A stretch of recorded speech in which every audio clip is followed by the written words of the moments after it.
بسم الله الرحمن الرحيم. الحمد لله وكفى وسلام على عباده الذين اصطفى، أما بعد، فأعوذ بالله من الشيطان الرجيم. بسم الله الرحمن الرحيم. لقد كان لكم في رسول الله أسوة حسنة. صدق الله العلي العظيم. میرے محترم بزرگوں اور دوستو، پچھلے جمعے کو آپ حضرات کے سامنے حضور پاک صلی اللہ علیہ وسلم کے مدینہ منورہ کی ہجرت فرمانے کے بارے میں کچھ باتیں بیان کی گئی تھیں۔ انشاءاللہ اس جمعے کو حضور پاک صلی اللہ علیہ وسلم کی مدنی زندگی کے بارے میں کچھ باتیں پیش کرنے کی کوشش کروں گا۔ اللہ رب العزت سے دعا کریں کہ اللہ تعالیٰ صحیح بات کہنے کی اور ہم سب کو کہنے سننے سے زیادہ عمل کرنے کی توفیق عطا فرمائے۔ حضور پاک صلی اللہ علیہ وسلم کی جب عمر مبارک تقریباً 40 سال کی ہو گئی تو آپ صلی اللہ علیہ وسلم کو اللہ تعالیٰ نے نبوت اور رسالت کے عظیم منصب سے سرفراز فرمایا۔ اس کے بعد آپ صلی اللہ علیہ وسلم نے 13 سال کا ایک عرصہ مکہ مکرمہ میں گزارا۔ پھر اللہ تعالیٰ کے حکم سے آپ صلی اللہ علیہ وسلم نے مدینہ منورہ کی ہجرت فرمائی اور 10 سال کا ایک عرصہ آپ صلی اللہ علیہ وسلم نے مدینہ منورہ میں گزارا، اور 63 سال کی عمر میں تقریباً آپ صلی اللہ علیہ وسلم نے اس دنیا سے پردہ فرمایا۔ آپ صلی اللہ علیہ وسلم اس دنیا سے رخصت ہو گئے۔ حضور پاک صلی اللہ علیہ وسلم نے جب مدینہ منورہ کی ہجرت فرمائی تو آپ صلی اللہ علیہ وسلم کے سامنے ایک سیاسی اعتبار سے ایک الگ قسم کی بات آپ صلی اللہ علیہ وسلم کے سامنے پیش آئی۔ آپ صلی اللہ علیہ وسلم کو ایک جو الگ طرح کی بات کا سامنا کرنا پڑا، وہ یہ تھی کہ آپ صلی اللہ علیہ وسلم جب مکہ مکرمہ میں تھے تو آپ صلی اللہ علیہ وسلم کے جو دوست تھے وہ بھی ظاہر تھے، اور جو آپ صلی اللہ علیہ وسلم کے دشمن تھے وہ بھی کھلم کھلا تھے، وہ کھلے ہوئے دشمن تھے، وہ بھی ظاہر تھے۔ لیکن جب آپ صلی اللہ علیہ وسلم نے مدینہ منورہ کی ہجرت فرمائی تو یہودیوں کی شرارت اور یہودیوں کی خباثت کی وجہ سے کچھ لوگ ایسے مدینہ منورہ کے اندر تھے جو اپنے آپ کو مسلمان ظاہر کرتے تھے، جو یہ کہتے تھے کہ ہم مسلمان ہیں، ایمان والے ہیں، اپنے آپ کو ایمان والا، اپنے آپ کو کلمہ پڑھنے والا ظاہر کرتے، مسلمان ظاہر کرتے، لیکن اندر ہی اندر وہ مسلمانوں کے اسلام کے بہت ہی سخت کیا تھے، دشمن تھے، اور سامنے اپنے آپ کو ایمان والا مسلمان کیا کرتے تھے، ظاہر کرتے تھے۔ آپ صلی اللہ علیہ وسلم کی مدینہ منورہ میں اس طرح کے لوگوں سے سامنا آپ صلی اللہ علیہ وسلم کا ہوا، اور ایسے لوگوں کو منافق کہا جاتا ہے جو اپنے آپ کو مسلمان ظاہر کریں لیکن اندر ہی اندر کیا ہو، مسلمان نہ ہو، بلکہ مسلمانوں کے، ایمان والوں کے، اسلام کے سخت ترین دشمن ہو۔ چنانچہ وہ جب مسلمانوں سے ملتے، ایمان والوں سے ملتے تو خوب اچھی طرح سے بات کرتے، گویا کہ ان سے زیادہ بڑا ہمدرد کوئی ہوگا نہیں، ان سے زیادہ چاہنے والا، ان سے زیادہ جانثار کوئی ہوگا نہیں۔ لیکن جب وہ منافقین آپس میں ایک دوسرے سے ملاقات کرتے تو مسلمانوں کے خلاف بہت ہی جو ان کے اندر زہر بھرا تھا، حسد، بغض، عناد، دشمنی جو بھری ہوئی تھی، ان کی مجلسیں ان تمام باتوں پر کیا ہوتی تھی، مشتمل ہوتی تھی۔ اور اس کی ایک وجہ یہ بھی تھی کہ آپ صلی اللہ علیہ وسلم کی ہجرت فرمانے سے پہلے ایک مدینہ کے اندر بہت بڑا سردار تھا، عبداللہ بن ابی بن سلول۔ اور مدینہ کے جو اوس اور خزرج کے لوگ تھے، جو قبیلے والے تھے، تقریباً تمام کے تمام لوگ عبداللہ بن ابی بن سلول اس کو اپنا بادشاہ بنانے پر کیا تھے، راضی ہو گئے تھے، تیار ہو گئے تھے۔ لیکن جب آپ صلی اللہ علیہ وسلم نے مدینہ منورہ کی ہجرت فرمائی، مدینہ منورہ آپ صلی اللہ علیہ وسلم تشریف لے گئے، تو اس کا جو یہ منصوبہ تھا بادشاہ بننے کا، وہ کیا ہو گیا، وہ ختم ہو گیا، اس پر پانی پھر گیا، اور اسے حضور پاک صلی اللہ علیہ وسلم کی آمد، آپ صلی اللہ علیہ وسلم کا مدینہ منورہ میں آنا بہت ہی ناگوار گزرا۔ اسی طرح اور بھی قبیلے کے جو لوگ تھے، اطراف کے جو اور بھی کچھ قبیلے کے جو لوگ تھے، ان کو بھی حضور پاک صلی اللہ علیہ وسلم کی آمد اپنے لیے خطرہ محسوس ہوئی کہ اب محمد آ گئے ہیں، جس کی وجہ سے ایسا نہ ہو کہ ہماری چودراہٹ، ہماری حکومت، ہمارا رعب دبدبہ، ہمارا اقتدار کیا ہے، یہ ختم ہو جائے گا۔ اس لیے انہوں نے حضور پاک صلی اللہ علیہ وسلم کی آمد کو اپنے لیے خطرہ سمجھا۔ تو ان صورتحال کی وجہ سے کچھ لوگ ایسے بھی مدینہ منورہ کے اندر پائے جاتے تھے جو اپنے آپ کو مسلمان، اپنے آپ کو ایمان والا تو ظاہر کرتے تھے، لیکن حقیقت میں وہ مسلمانوں کے، وہ اسلام کے، وہ ایمان والوں کے سخت ترین دشمن تھے، اور ایسے لوگوں کو کیا، منافق کہا جاتا ہے۔ حضور پاک صلی اللہ علیہ وسلم جب مدینہ منورہ تشریف لے گئے تو آپ صلی اللہ علیہ وسلم نے سب سے پہلا کام یہ کیا، جب آپ صلی اللہ علیہ وسلم مکہ مکرمہ میں تھے تو آپ صلی اللہ علیہ وسلم بیت اللہ کی طرف رخ کر کے نماز پڑھتے تھے۔ مدینہ منورہ تشریف لے جانے کے بعد آپ صلی اللہ علیہ وسلم نے بیت المقدس کی طرف رخ کر کے نماز پڑھنا شروع کر دی، اور حضور پاک صلی اللہ علیہ وسلم نے یہ جو بیت المقدس کی طرف رخ کر کے جو نماز پڑھنا شروع کی، یہ اللہ تعالیٰ کے حکم سے ایسا کرنا شروع کیا، اور اس کی ایک وجہ یہ تھی چونکہ مدینہ منورہ کے اندر، مدینہ منورہ کے اطراف میں بڑی تعداد میں یہودی آباد تھے، اور بیت المقدس کی طرف رخ کر کے نماز پڑھنا، اس لیے اس کے اندر ایک حکمت یہ تھی کہ یہودیوں کا دل کیا ہو جائے، نرم ہو جائے، یہودی جو مسلمان سے قریب ہو جائے،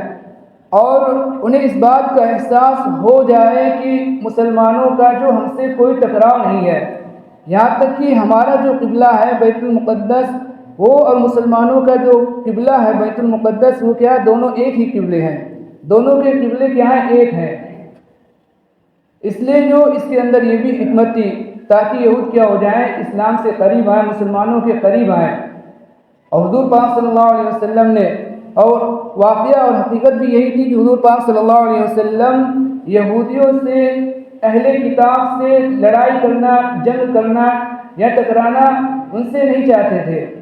یہاں تک کہ حضور پاک صلی اللہ علیہ وسلم نے یہودیوں اہل کتاب کے بارے میں ارشاد فرمایا، حدیث پاک کے اندر حضور پاک صلی اللہ علیہ وسلم نے ارشاد فرمایا کہ جو شخص کسی پہلے نبی پر ایمان لے کر آیا، پھر وہ اس کے بعد مجھ پر ایمان لایا، تو اللہ تعالیٰ اس کو 2 اجر عطا فرماتے ہیں، ایک پہلے نبی پر ایمان لانے کی وجہ سے، اور دوسرا اجر مجھ پر ایمان لانے کی وجہ سے۔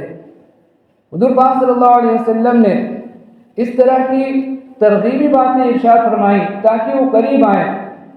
لیکن ان کے دل کیا ہے، نرم نہیں پڑے، اور وہ اپنی شرارت کے اوپر یہودی قائم رہے۔ پھر اللہ تعالیٰ نے تقریباً 16 مہینے کے بعد بیت المقدس جو قبلہ تھا اس کو بدل کر اللہ تعالیٰ نے پھر بیت اللہ شریف کو مسلمانوں کا قبلہ بنا دیا، اور اللہ تعالیٰ نے قرآن مجید کے اندر آیت نازل فرمائی، قد نرى تقلب وجهك في السماء فلنولينك قبلة ترضاها فول وجهك شطر المسجد الحرام، کہ ہم اے محمد صلی اللہ علیہ وسلم، ہم آپ کو دیکھ رہے ہیں کہ آپ اپنے رخ کو، اپنے چہرے کو آسمان کی طرف بار بار اٹھا رہے ہیں، آسمان کی طرف متوجہ کر رہے ہیں۔ قد نرى تقلب وجهك في السماء فلنولينك قبلة ترضاها، ہم آپ کا جو رخ جو اس قبلے کی طرف کر دیں گے جو قبلہ آپ کو پسند ہے۔ فلنولينك قبلة ترضاها فول وجهك شطر المسجد الحرام، آپ اپنے چہرے کو مسجد حرام کی طرف کر لیجئے، بیت اللہ کی طرف آپ کر لیجئے۔ چنانچہ جب یہ آیت نازل ہوئی تو حضور پاک صلی اللہ علیہ وسلم اور صحابہ کہتے نماز کی حالت میں تھے، نماز کی حالت میں یہ آیت نازل ہوئی، اور آپ صلی اللہ علیہ وسلم اور جو صحابہ نماز کی حالت ہی میں بیت اللہ کی طرف پھر گئے، بیت اللہ کی طرف کیا کر لیا، رخ کر لیا۔ جب مشرکین کو اور یہودیوں کو یہ پتہ چلا کہ آپ صلی اللہ علیہ وسلم کا قبلہ جو بیت اللہ ہو گیا ہے، بیت الحرام جو آپ کا قبلہ ہو گیا ہے، تو انہوں نے شور غل مچانا شروع کر دیا کہ مسلمانوں کا کوئی دین دھرم نہیں ہے، مسلمانوں کا کوئی مذہب نہیں ہے، کبھی اس طرف رک کر کے نماز پڑھتے ہیں، کبھی اس طرف رک کر کے نماز پڑھتے ہیں۔ اللہ تعالیٰ نے آیت نازل فرمائی قرآن مجید کے اندر، وَلِلَّهِ الْمَشْرِقُ وَالْمَغْرِبُ فَأَيْنَمَا تُوَلُّوا فَثَمَّ وَجْهُ اللَّهِ، کہ اللہ تعالیٰ کے لیے مشرق اور مغرب ہے، تم جس طرف بھی رخ کرو اللہ تعالیٰ وہیں ہے۔ اللہ تعالیٰ نے یہ آیت نازل فرمائی، یعنی مسلمان جو ہے وہ کسی قبلے کی عبادت نہیں کرتے، مسلمان جو بیت اللہ کی عبادت نہیں کرتے، مسجد حرام کی عبادت نہیں کرتے، بلکہ مسلمان جو عبادت کرتے ہیں وہ اللہ تعالیٰ کی عبادت کرتے ہیں۔ بیت المقدس کو، بیت اللہ شریف کو مسلمان معبود نہیں سمجھتے، بلکہ مسلمانوں کا اگر کوئی معبود ہے تو وہ صرف اللہ تعالیٰ ہے۔ اللہ تعالیٰ نے حکم دیا کہ بیت المقدس کی طرف رک کر کے نماز پڑھو، تو مسلمان بیت المقدس کی طرف رک کر کے نماز پڑھنے لگے۔ اللہ تعالیٰ نے حکم دیا کہ اب تمہارا قبلہ بدل کر بیت اللہ شریف ہو گیا ہے، تو مسلمان بیت اللہ شریف کی طرف رک کر کے نماز پڑھنے لگے۔ مسلمان جو کسی قبلے کو خدا نہیں مانتے، معبود نہیں مانتے، اللہ تعالیٰ کا اس کے اندر حکم تھا، اللہ تعالیٰ کی طرف سے یہ حکم نازل ہوا، اس لیے کیا ہے مسلمان جو بیت اللہ شریف کی طرف رک کر کے نماز پڑھنے لگے۔ پھر اس کے بعد آپ صلی اللہ علیہ وسلم نے مدینہ منورہ میں جائزہ لیا، مدینہ منورہ کے حالات کا جائزہ لیا، اور جائزہ لینے کے بعد آپ صلی اللہ علیہ وسلم نے دو بہت ہی اہم کام آپ صلی اللہ علیہ وسلم نے کیے۔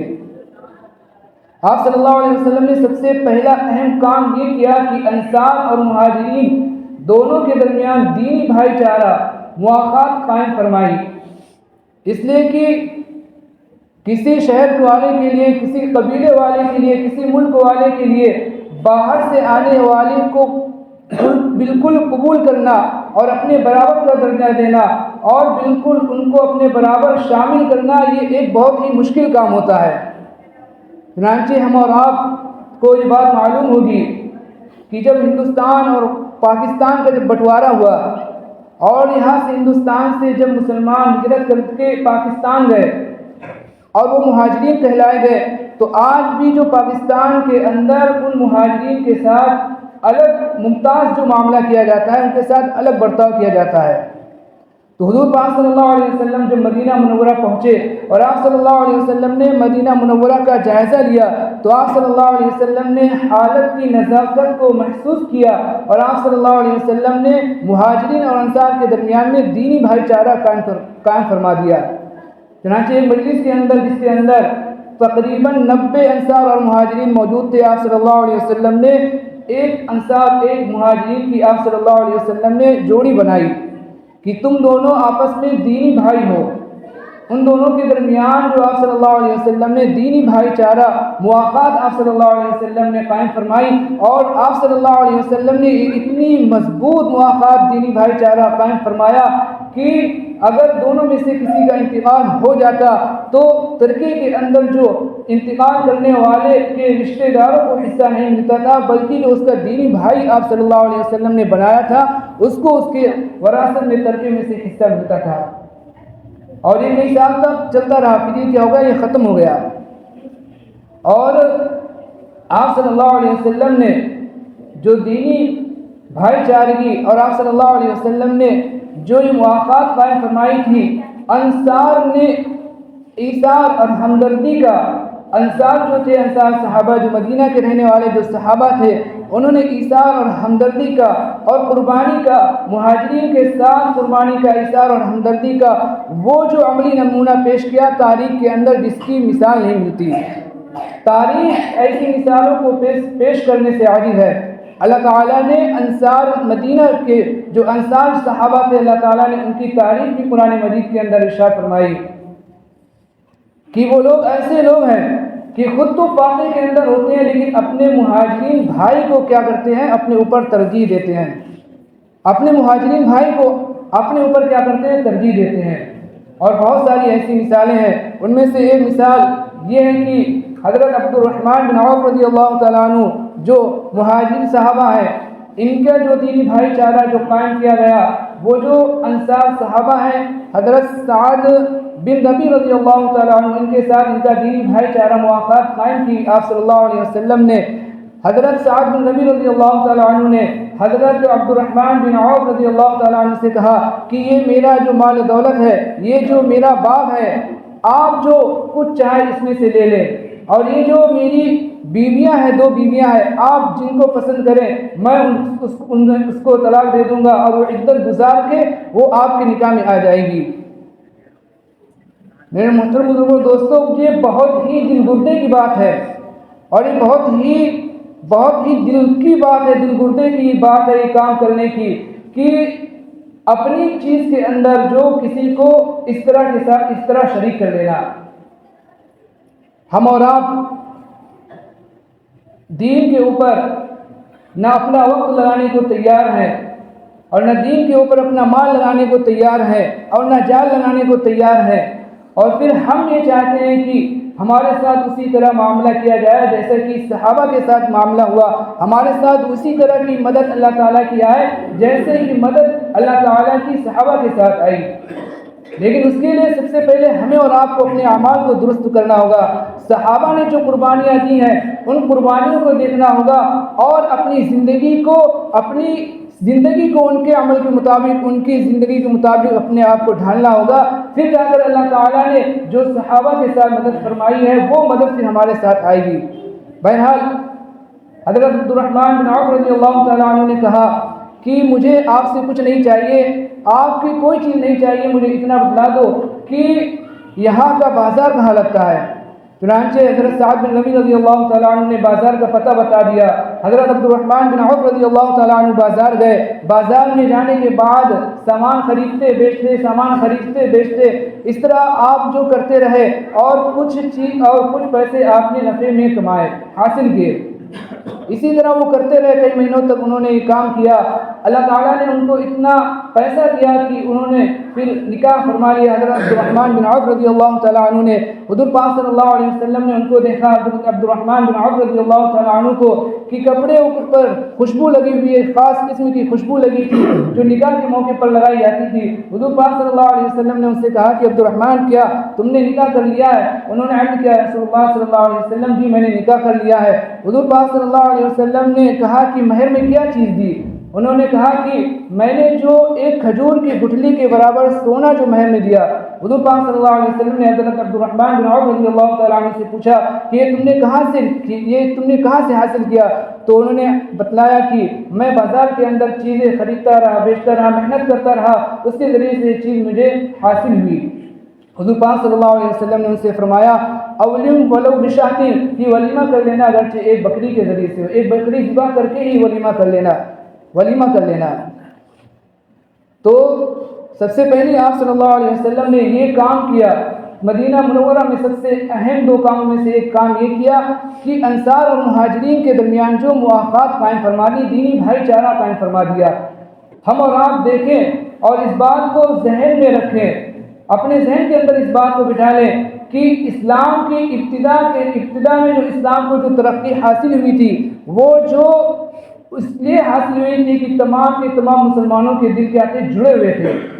تمام کے تمام مسلمانوں کے دل آپس میں ایک دوسرے سے جڑے ہوئے تھے، اس لیے اللہ تعالیٰ نے ابتدا میں اسلام کو وہ ترقی دی جو بعد میں اس طرح کی ترقی جو اسلام کو نہیں ملی۔ اللہ تعالیٰ نے قرآن مجید کے اندر بھی ارشاد فرمایا وَأَلَّفَ بَيْنَ قُلُوبِهِمْ لو انفقت ما في الارض جميعا ما الفت بين قلوبهم ولكن الله الف بينهم، کہ اللہ تعالیٰ نے صحابہ کے درمیان جو کیا تھی؟ جوڑ پیدا کر دیا تھا، محبت قائم فرما دی تھی۔